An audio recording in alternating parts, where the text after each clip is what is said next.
ఆపరా! ఎక్కడికి వెళ్ళినా ఏదో ఒకటి దొంగిలించుకొని వస్తాడు. వీడి గిటార్ అంటే పడి చచ్చిపోతాడు. బాబు అదే నా గిటార్ అంటే. మ్మ్. అది గిటారే, అదే గిటారు. ఇప్పుడు బాగా అర్థమై ఉంటుంది. మంచి కుటుంబం. బాబాయ్ ఇది మళ్ళీ అక్కడ పెట్టకపోతే ఫాదర్ కి సందేహం వస్తుంది. నువ్వేం భయపడకు. ఈ లాక్ బ్రేకింగ్ స్పెషలిస్ట్ నాతో ఉన్నంత వరకు దీన్ని తీసుకెళ్లి మళ్ళీ ఫాదర్ రూమ్ లో పెట్టడం అంత కష్టమేమీ కాదు. ఇది చూడు, తాడేపల్లి తామర బాగుందా ఏంటి? పెన్షన్ డబ్బులు బ్యాంకులో వేసుకోవటం కంటే ఎంజాయ్ చేయొచ్చు కదా ఇలాగా. ఇదిగో వస్తున్నా అన్న, ఒక చచ్చిపోయిన బ్యాటరీకి రీఛార్జ్ చేయడానికి వచ్చాను. వెళ్ళదు నేను వస్తున్నా. నాకు అత్త కొడుకు సుధీర్, వీడు వాళ్ళ అన్న కొడుకు. వీడి విషయాలన్నీ నేనే చూసుకుంటున్నా. బాబాయ్ మీరు ఊరికెళ్తున్నారా? లేదు, మాకు చర్చిలో పండగ ఉంది. 1,00,000 మంది జనాభా వచ్చే పండగ అది. మాకు చేతి నిండా పని ఉంటుంది. బాబాయ్ ఫ్రెండ్స్ అందరినీ పరిచయం చేసుకున్న విజయ్ వాళ్ళ సపోర్ట్తో సీనియర్స్తో పోటీ పడాలనుకున్నాడు. నెక్స్ట్ డేనే వాళ్ళని తీసుకెళ్లి వాళ్ళతో గొడవ పడాలనుకున్నాడు. రే వాళ్ళతో ఉంది, ఆ రోజు మనతో గొడవ పడిన బ్రోకర్ సుధీరేగా. కొంచెం భయపెడితే చాలు. అయ్యో సుబ్బన్న వద్దన్నా, నిన్న కత్తితో ఏం చేశారన్నా? నిన్న నేను వాడి కాలు నరికేసా. ఏడుతాడు మెడ తెగి పడిపోయింది కదా. అవును కదా. ఇక మీదట నువ్వు పిలిస్తే నేను రాను. చిలోన్న చక్కెరకెళ్ళి చేరుకో, రాత్రి తినాలి. ఆట చేశారా వాళ్ళని? ఈ రోజు వాళ్ళ బ్యాచ్ అంతా ఇక్కడే కూర్చున్నారు. వాళ్ళేవైనా అంటే ఈ రోజు వాళ్ళ పని పెడతాను. ఆ రోజు వీడియోలో లుంగి ఎత్తి డాన్స్ చేసినది వీళ్లే కదా, విజయ్ కూడా చూపించాడు. ఇలా నడిస్తే చాలదా, మరి ఇంకెలా నడవాలి? మీకోసం ఈ కండలు పెంచుతున్నా.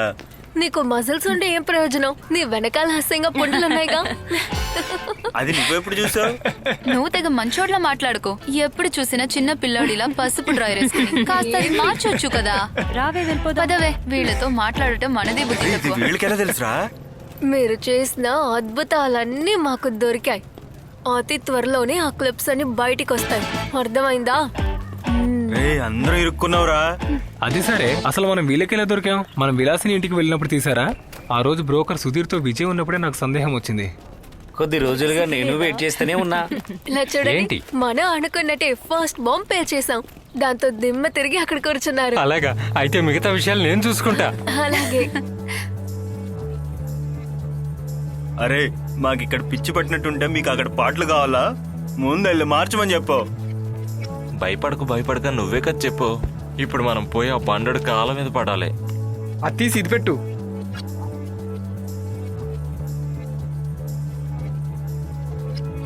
ఆహా, ఇలాంటి మీనింగ్ ఉన్న మంచి పాటలు కూడా వింటున్నారా? ఇక మీద నేను చచ్చినా పర్లేదురా. ఇప్పుడు మాకు కూడా అలానే అనిపిస్తుంది ఫాదర్. ఇప్పుడు ఏం చేద్దాంరా? ఇక్కడికి ఎందుకు తీసుకొచ్చావో చెప్పు. మేమిద్దరం వెళ్ళి చదువుకోవాలి. షాక్ కొట్టి పడిపోయిన బామ్మ అనే సినిమా చూసి వచ్చేటప్పుడే మీ ఫ్రెండ్ సుధీర్ మమ్మల్ని అక్కడికి తీసుకెళ్లాడు. వద్దు అని నేను అతనితో 100 సార్లు చెప్పా. అనవసరంగా అక్కడికి వెళ్ళి ఏమైంది, పని అవుతుందా?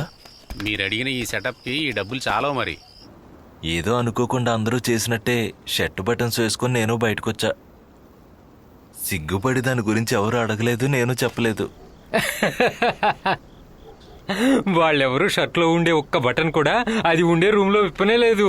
కానీ అమ్మాయిలు చిలక చెప్పినట్లు అనవసరమైన చోట్ల చెప్పకనే చెప్తున్నారు. వీళ్ళందరూ వేరే అమ్మాయిలు అయి ఉంటారా? అదే నాకు అర్థం కావట్లేదు. వాళ్ళు చెప్పిన ఆధారాలు బట్టి స్కాన్ రిపోర్ట్ చూసి చెప్పినట్టు ఆధారాలన్నీ కరెక్ట్ గా ఉన్నాయి. కానీ మేము వేరే ఎక్కడికి వెళ్ళలేదే. మేం చాలా తప్పు చేసేసాం, క్షమించండి. మీ ఫ్రెండ్ సుధీర్తో చెప్పి వాళ్ళు తీసిన వీడియో ఎలాగైనా మాకు ఇప్పించండి ప్లీజ్. దానికి ఎంత ఖర్చైనా మేము భరిస్తాం ప్లీజ్. సరే వెళ్ళు. చూసావు కదరా మురళి, ఇప్పుడు టైం ఎలా మనకు కలిసి వచ్చిందో. ఫస్ట్ ప్రైజ్ కొట్టిన లాటరీ టికెట్ ఎవరిదో ఇక్కడ తోపుకొని వెళ్తున్నట్టే ఉంది నాకు. ఎలాగో రేపు వీళ్ళతో మాట్లాడబోయే డైలాగ్స్ నేహ దగ్గర మాయ దగ్గర చెప్తాను. చెప్పే. విలాసిని రూమ్ కి ముందు ఎవరు వెళ్ళింది? అదే వాడే క్లీచర్.